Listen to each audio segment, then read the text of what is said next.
Good afternoon. So as we spoke earlier this week, in this week's Torah portion, we read about the building of the tabernacle. And we also read about the vessels that were in the tabernacle. And of course, the most important and holy vessel the Jewish people had was the Ark, which lie in the Holy of Holies. And within the Ark was the tablets, the Ten Commandments that Moses gave the Jewish people, the first set that was broken, the Torah that Moses wrote, and also the manna that was put in a jar to safekeep and to remind the Jewish people of the miracles the Jewish people had by God in the desert. But it's interesting, we have 613 commandments. 248 are positive, 365 are negative. One of the negative commandments is an interesting law. The vessels in the tabernacle had to be transported and moved from place to place. They all had rings, or many of them had rings and sticks that held them to be able to carry them. Now the Ark was carried with the Jewish people. Whenever they went out to war, whenever they moved, it was always went with them. And the Torah tells us that on the Ark, which had specific details of how it was created and how it was made, there should be 2 rings on each side with a pole that went through to be able to carry it, to be transported, fine. But then the Torah tells us something else. The Torah says to us that the rings have to always have the poles in them. They may not be removed. And that's one of the biblical commandments that are one of the 365 negative commandments, that we never remove the poles from the Ark. And if you look in any Torah Chumash and you see a picture of how the Ark looked, you'll see there was 2 rings on each side and a pole that went through that stayed there the whole time. And the question, of course, is aesthetically, it doesn't look great. If you had to move it, then you put the poles in. But why would you leave the poles there the whole time? Sometimes they wouldn't move for a year. Why leave the poles in the whole time? And secondly, why have a negative commandment for that? Why is it that important that it should be one of the 365 commandments? There's many answers, but I'll give you a few.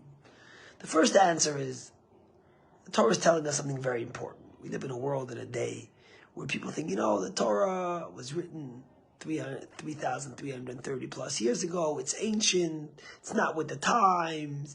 It's not connected to the reality now. It's outdated.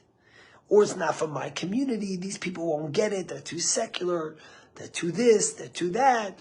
It could stay in Brooklyn, in Jerusalem, in Bnei Brak, in Florida, but not everywhere else, says the Torah.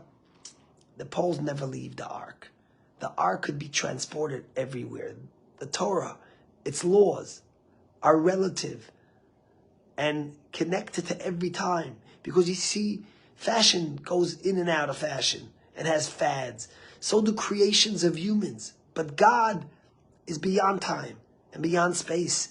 And what God creates is eternal for everyone and every time. So that's the first thing. Lo yasur meno abadim. Never take out those transportable poles and think that it can't move with you to where you're going, that it can't be connected to the space and place you'll be. A second reason, and I'll finish with this, is something the Rebbe taught us, which really touches to the core of who the Rebbe was and what the Rebbe wanted us to be.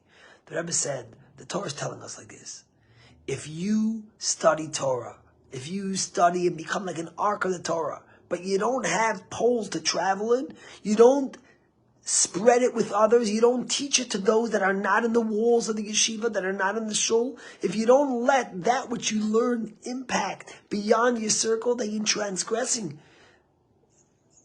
that which the Torah commanded. Because the whole idea of our Judaism, of our Torah, of our values, is to share it, is to spread it, is to give that love to others. So never let those poles leave, because the poles are a reminder, even when you're studying, even when you're in the shul, even when you're praying, that you have to be able to travel with it. You have to be able to share it with others. You see what's been going on in Israel since October 7th.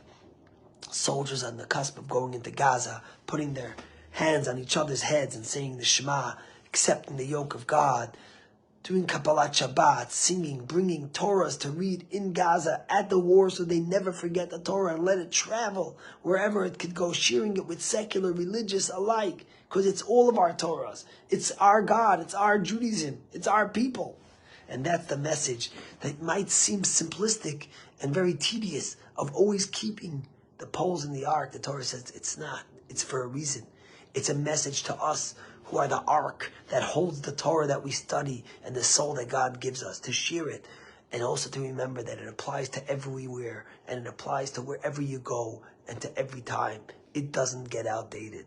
Harry Potter has a fad in and out. The Torah, the Bible, is eternal. It's God's word to the Jewish people, and a gift that lasts forever to the world. Have an awesome day.